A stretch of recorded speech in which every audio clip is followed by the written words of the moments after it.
del cuadro pues son durante el confinamiento, así que fue un poco decir exactamente en qué momento empiezas a registrar, a documentar toda esta creación y si inicialmente esa documentación que vas haciendo es una documentación personal tuya o si ya está esa idea de hacer un documental sobre pues este proceso artístico.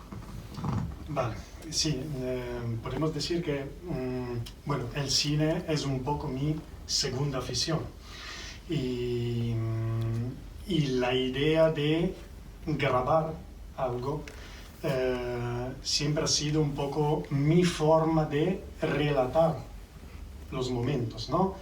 Y entonces yo creo que empecé a grabarme tal vez por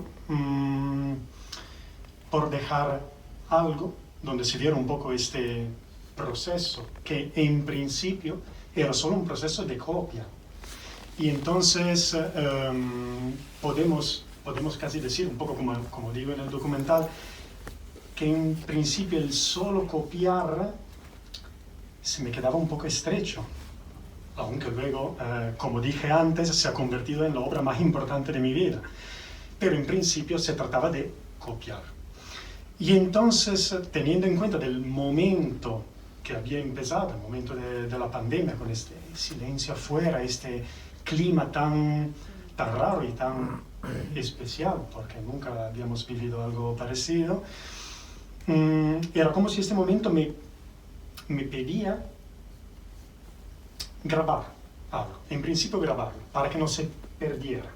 Tengo un poco esta aptitud a querer grabar todo, ¿no? Y bueno, y entonces empecé a grabarme. Creo que, pero ya desde el principio había como esta pequeña semilla de decir, bueno, tal vez si sale buen material, un día lo voy a ampliar. Pero en principio se trataba solo de grabarme y además con cámara que no son profesionales, o sea que se ve también un poco, ¿no? Que en algunos puntos lo que rodé en mi casa es un poquito más pobre a nivel de color, a nivel de profundidad, a nivel de... Y encima ni tenía caballete, o sea, ponía la cámara encima de libros, intentando buscar un poco, ¿no? El punto de vista mejor. Cuando me di cuenta de que había como suficiente material para como ya crear un corazón de algo un poquito más amplio, pues hablé con Agustín y le dije, oye, ¿te parece si hacemos una pequeña entrevista? Y nos cuenta un poco cómo ha surgido esta idea de esta recuperación. Y Agustín me dice, pues sí, tal vez voy a llamar también a Pablo, que nos cuente un poco la parte más histórica, ¿no? De él.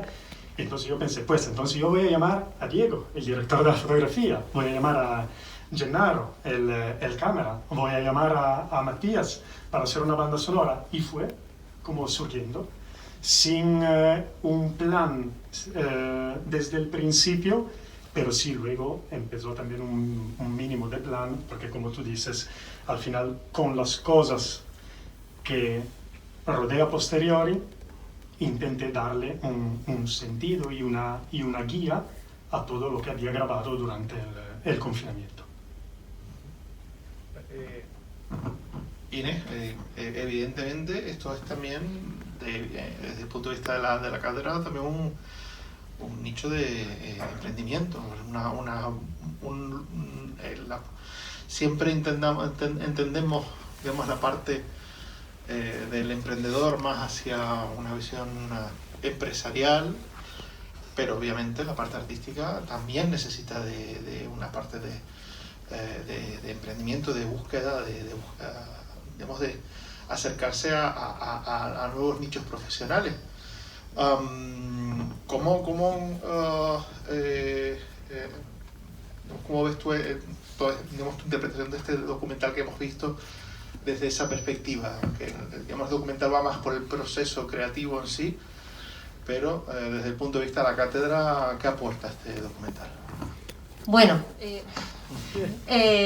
muchas gracias por facilitar el que estemos aquí, el que nos reunamos a charlas de cine, y gracias a David y a Pablo por de esa manera espontánea haber sacado este producto tan interesante.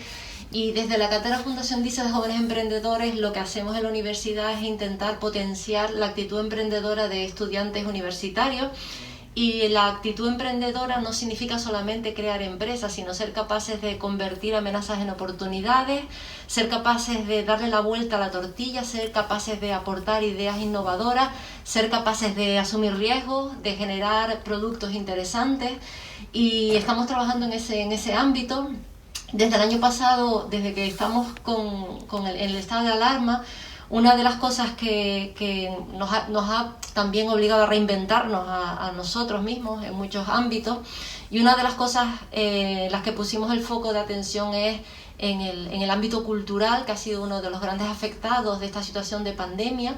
Y entonces desde la cátedra pensamos en cómo podíamos de alguna manera poner en valor un sector que a veces pasa desapercibido porque tenemos la ventaja de que, bueno, lo tenemos y punto, pero cuando no lo tenemos realmente asumimos la importancia que tiene. El sector cultural en todas sus manifestaciones, el sector cultural en la música, el arte, dentro de todo lo que significa la pintura, la escultura, el teatro, todo eso que nos hace falta, ¿no? Entonces decidimos dedicar el esfuerzo en este cuatrimestre a trabajar o a intentar de alguna manera poner en valor ese sector cultural desde el ámbito del emprendimiento, y coincidió en que, bueno, que David había justo sacado este documental, y nos parecía una interesante forma de precisamente, en esta sala tenemos estudiantes del grado de restauración, tenemos estudiantes de diseño, tenemos estudiantes de bellas artes, y a veces parece que el emprendimiento, como tú dices, es una cuestión que no va con estos ámbitos, pero todo lo contrario. La creación de productos, de proyectos innovadores, la capacidad de asumir riesgos. ¿Quién asume más riesgo que la gente que se dedica al mundo de la cultura, ¿no? Que salen todos los días y a ver qué puede pasar, ¿no? Entonces, desde nuestra posición, precisamente lo que intentamos es potenciar el emprendimiento en estos ámbitos que a veces pasan desapercibidos porque se asocia emprendimiento con empresa, y nada que ver. El emprendimiento es capacidad para generar cambios, ¿no? Y en la cultura es uno de los sectores que precisamente más cambios pueden generar, y simplemente por apoyar este tipo de ámbitos. Pablo, también tú participas en el documental. No sé si aparte de, digamos, la participación en pantalla que hemos visto, estuviste involucrado en algún apartado más dentro de el desarrollo del documental, y sí me gustaría pues también que nos hablaras pues de eso, de esa importancia de la gestión cultural en tiempo de pandemia, que al fin y al cabo digamos que durante el tiempo que estuvimos confinados también se habló mucho del arte como un elemento de rescate, de ayudar a las personas a superar el confinamiento, pero que después, digamos, desde los ámbitos artísticos pues también se ha pedido que una vez hemos salido, que también la sociedad responda o corresponda con digamos, ese vuelco que dio el ámbito artístico a ayudar a los demás. Sí, buenas noches, gracias por la invitación. Yo en el documental participé simplemente en los momentos de grabación, cuando el párroco José Agustín y David me avisaron, porque habíamos participado en el libro que se publicó pues la semana antes del estado de alarma. Y bueno, en lo que es el documental no tuve sino en esa participación. Y con respecto al tema de la importancia del arte y de la cultura durante la pandemia, yo creo que fue fundamental, bueno, y está siendo fundamental hoy en día. Nosotros tenemos una empresa, dos compañeros y yo, de gestión cultural, y claro, a nosotros se nos cayó completamente todo, como a la mayoría de gente con el estado de alarma. Estábamos desbordados de trabajo y de repente te ves en tu casa sin hacer nada, ¿no? Y pensando en el futuro y qué va a pasar después de esto, cómo vamos a remontar. Y entonces lo que hicimos fue pues un poco ayudarnos entre nosotros, pero también ayudar a la gente. Es decir, planteamos las visitas culturales que nosotros hacíamos, rutas históricas que siempre pues las dedicamos al tema de patrimonio, plantearlas de una manera virtual. Y durante el estado de alarma, pues conectábamos con los asistentes que querían y hacíamos, podríamos decir, como nosotros lo llamábamos, rutas virtuales, ¿no? Lo mismo que hacíamos los itinerarios culturales por la calle, pero cada uno en su casa, sentado delante de una tablet, delante de un ordenador, y enseñábamos arte de otra manera, ¿no? Y un poco, al final, nos dimos cuenta, porque la gente nos lo decíamos, que hacíamos también una labor social, por así decirlo, ¿no? Aparte de enseñar arte, porque al final estábamos entreteniendo a la gente que lo estaba pasando mal en su casa, que nosotros también lo estábamos pasando igual de mal, pero entre todos nos consolábamos un poco y el proyecto se consolidó desde prácticamente la segunda o tercera semana de confinamiento, y de hecho lo hemos seguido repitiendo hasta el día de hoy porque ha habido demanda y demás. Y hemos retomado las rutas presenciales en este caso, y la gente también te lo agradece.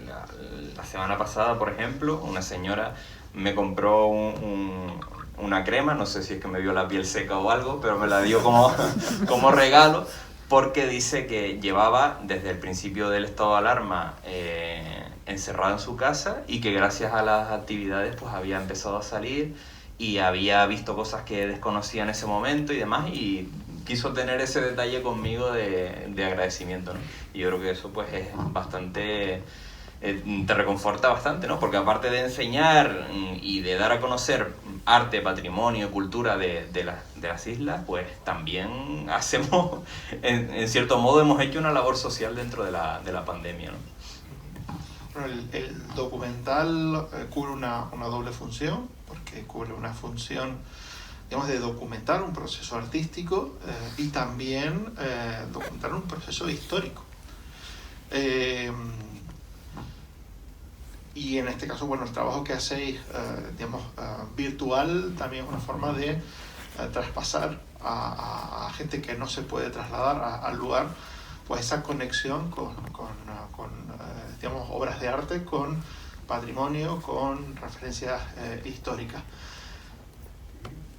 ¿Puede cubrir la tecnología, o la tecnología está, digamos, actualizada para poder afrontar este reto, o evidentemente seguimos optando por la presencialidad siempre que se pueda? Hombre, yo creo que la presencialidad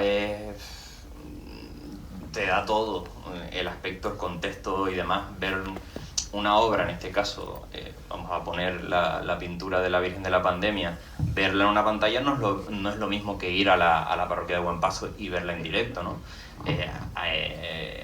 Ves todos los detalles, ves, no sé, la ves en su contexto, que también es lo importante, ¿no?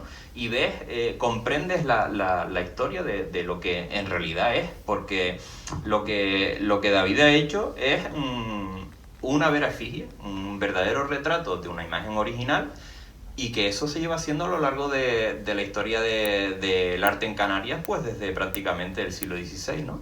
Eran las fotografías de ese momento. Vamos a suponer una imagen que todos conocemos, la Virgen de Candelaria, estaba en Candelaria, y la gente del norte, si no podía cruzar la cumbre para el 2 de febrero o para el 15 de agosto, pues necesitaban tener un vestigio de la Virgen. ¿Y cómo era ese vestigio? Pues a través de las veras efigies, de los verdaderos retratos. Pues los artistas como David hacían una copia exacta a modo de fotografía de ese verdadero retrato y lo colocaban en la iglesia. Por lo tanto, los fieles acudían a esa imagen como si fuera la verdadera imagen de la Virgen de Candelaria. Pues lo que ha hecho David es exactamente lo mismo. ¿Qué suerte tenemos ahora? Que dentro de X años podemos ver el proceso de realización de la pintura. Ojalá los cuadros del siglo XVIII y XVII pudiéramos ver también al pintor realizando ese proceso, ¿no? Por lo tanto, sí, te da muchísima ventaja de ver lo que hemos visto, ese proceso de ejecución, pero yo pienso también que ver la obra en directo, sobre todo verla y ver su contexto, es lo más importante, es lo más importante. La tecnología sin duda te ayuda a pegar saltos. En el caso que mencionábamos de las rutas virtuales, pues si trazas un tema, te permite ir a La Gomera, a Lanzarote y demás, y volver a Tenerife sin salir de tu habitación. Pero verlo en directo, nosotros siempre lo decimos, hemos visto esto en Lanzarote, pero si van a Lanzarote, por favor, vayan allí y véanlo en directo porque es otra percepción. Inés, precisamente aquí tenemos también lo que decimos, un documento que se ha podido llevar a cabo gracias precisamente al avance de la tecnología. David ha podido registrar, lo comentaba, cámaras no profesionales, entiendo que podría referirse al móvil o alguna cámara digamos doméstica que... Móvil y cámara doméstica. Pero efectivamente aquí vamos engarzando elementos que entiendo que forman parte también de ese desarrollo que tú comentabas, de ese avance dentro del emprendimiento, que es el poder unir en este caso dos extremos, un proceso tradicional, histórico, con un elemento de tecnología de avance. Sí, estamos en un mundo en cambio y a medida que hablabas me venían a la cabeza un montón de ideas y de cosas. Una de ellas, hace poquito tuvimos la ventaja de disfrutar de una charla online, en remoto, si no hubiese sido posible, de Genis Rocas, que es un paleontólogo, pero que se ha ido especializando en tecnología, y él nos comentaba un poquito cómo había sido, nos hacía un resumen de cómo ha sido la evolución tecnológica de los últimos años, y él ponía el foco de atención en que a pesar de ese avance tecnológico, lo importante son los valores, que es lo que no se puede perder, ¿no? Que parece que la tecnología enfría, pero todo lo contrario, ¿no? Y no somos conscientes de esos cambios. También me acordaba de un compañero con el que le tenemos mucho cariño, que se llama Pericles, José Manuel Pérez, pero lo llamamos Pericles, que es del norte de España, de Asturias.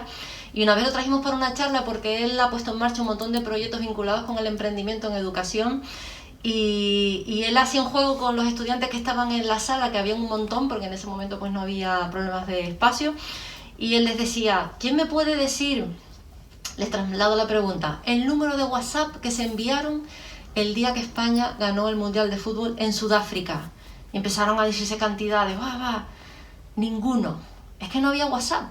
Es decir, que esos cambios tecnológicos que parece que hemos estado viviendo con ellos toda la vida, han sido del otro día, ¿no?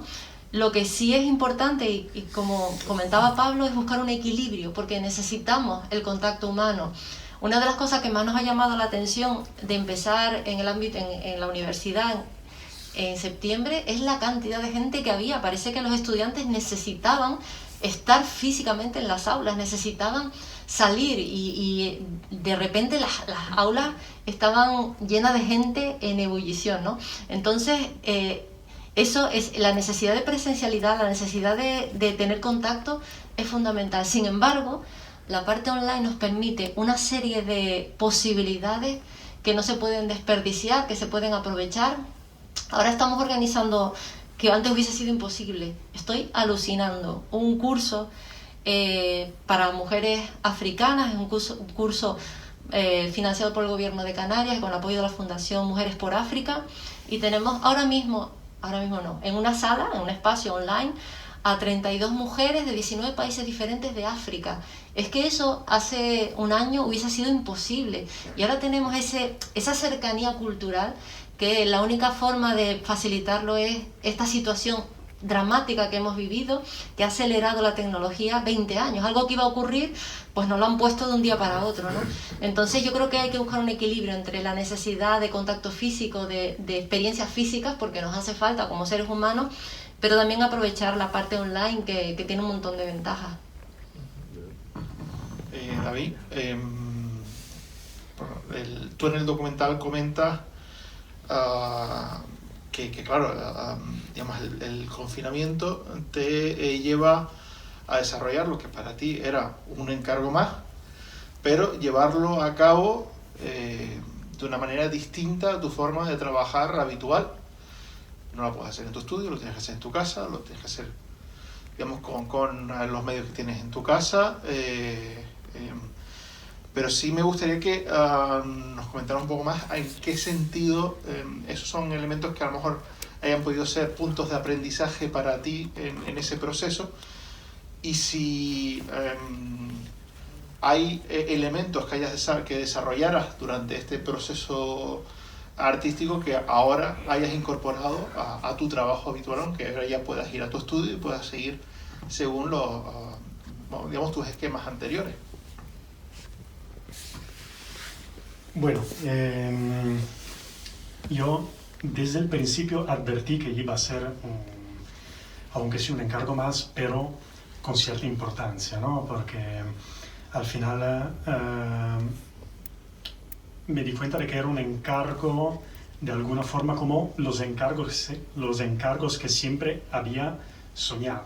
O sea, un encargo que pudiese sumergirme en el trabajo. Claro que no sabía todavía cuánto me iba a llenar, porque el hecho de pintar en casa, en esa situación, en un lugar no habitual, ¿no? Y sin distraerme, sin poderme distraer, ha como potenciado todavía más este aspecto, hasta que me vi realmente sumergido en esa pintura, trabajar como se ve día y noche. Y eso yo creo que ha traído, bueno, en primer lugar, yo creo que del punto de vista personal, que luego se mezcla con el punto de vista técnico, porque al final van juntos, me ha traído control y paciencia. Control, y no me refiero solo al control de la mano, también control de las emociones, del nivel de carga que yo tenía, porque eso me ha pasado siempre con todas mis pinturas, las largas por lo menos. O sea, no es que todos los días me levanto con ganas de pintar, aunque me considero privilegiado, porque ese sea mi trabajo, pero hay momentos en los que el trabajo se hace un poco más pesado, y tú lo notas en la misma pintura. Por eso que se convierte en algo técnico, porque a lo mejor tú no te notas tan suelto como quieres, y de alguna forma, aunque sea algo que solo lo ves tú, pero eso se traduce en la pintura. Entonces, este tipo de control, que es casi un control, de hecho, no solo técnico, casi personal, ¿no? Ha sido un poco, como digo en el documental, que me he acercado a ciertas filosofías orientales, ¿no? Ha sido casi una forma de meditación el controlarme. Y entonces yo creo que desde ese trabajo, que acabó como acaban más o menos todos mis trabajos, pero ese todavía más, acabó que una mañana me desperté y pensé, ya no voy a seguir más, pero no porque no tenía más ganas, sino porque se había como ya este nivel de carga, ya notaba que se había ido, y todo lo que yo podía volver a hacer en el lienzo era como una obsesión por el detalle, algo que siempre he tenido, y es un aspecto con el que intento luchar. Y entonces una mañana me desperté, y cuando se ve que pongo la firma, pues esa es realmente la firma que puse esta mañana, y pensé, ya está, no hay más, porque no quiero tampoco que la pintura pierda cierto tipo de espontaneidad, aunque sea complicado en una pintura tan compleja, pero no quiero que la pierda. Y entonces, aunque haya un pequeño fallo, aunque haya un pequeño punto que yo podría resolver de otra forma, pues la quiero firmar. Y entonces podemos decir que esta obra ha potenciado todos estos aspectos de control, de paciencia, de saber yo decir cuándo una obra está terminada y cuándo no, porque si no todavía estaría pintando mi primera obra desde hace 20 años. Así que yo creo que sí, que ha servido mucho en este aspecto. Yo quiero apuntar una cosa, y es que la pintura tiene una cosa que es clave, para mí, al menos, y es una palabra, es unción. Yo creo que el párroco estará de acuerdo conmigo. Hay esculturas, imágenes que nosotros la vemos y dicen, bueno, está muy bonita, está fea, depende, ¿no? Hay de todo. Pero que una imagen tenga unción, yo creo que es clave para llegar a lo que ha llegado. El hecho de que tu mujer simplemente le haya pedido, en el momento en que la estaba pintando, una petición simplemente, es que ya esa imagen tenía unción, es decir, transmite ya algo que otras imágenes a lo mejor a ella misma no le habían transmitido.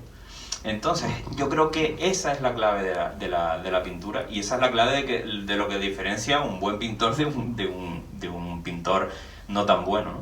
Y yo creo que es la clave de este cuadro, que el cuadro tiene unción. Y esa, aparte de que es un cuadro bueno, ¿no? Pero quiero decir que ha sabido trasladar lo que una pintura religiosa quiere. Y es eso, es unción. Si puedo solo, bueno, además agradecerte uno de, tal vez el mejor cumplido que he recibido. Y no, me alegra mucho porque es un poco lo que yo intento hacer cuando dibujo y cuando pinto. La mayoría de mis trabajos son retratos, porque especialmente en esta época, ¿no? Época de Navidad, todo el mundo me pide el retrato, para regalarlo, para Reyes, para... Y siempre yo me pongo un poco el problema, ¿no? El objetivo de no solo traducir los rasgos de un rostro, sino también de esa aptitud que tiene la persona, que muchas veces tiene que ver con una pequeña arruga al lado de la boca o una postura de una forma más que de otra.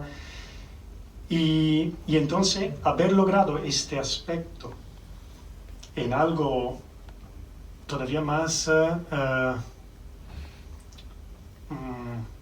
fijo, como esa estatua, ¿no? Todavía más inmaterial, si lo queremos decir de alguna forma. Y pues yo creo que este es el aspecto que más que todos puedo decir que me hace sentirme orgulloso del trabajo. Repito, con sus fallos, con sus cosas, pero la verdad que me llena mucho el hecho de que haya llegado este aspecto. Bueno, antes de pasar al público, dos preguntas seguidas para David. Por un lado, porque claro, entiendo que en tu trabajo como retratista, pues sobre todo trabajarás con fotografía de la persona a retratar. En este caso entiendo que también, porque la talla, al ser una talla que está en una casa privada, entiendo que no has podido trabajar con ella, pero no sé si has tenido ocasión, no sé si a través del párrafo, si se ha podido tener algún contacto, aunque sea posterior, con la talla.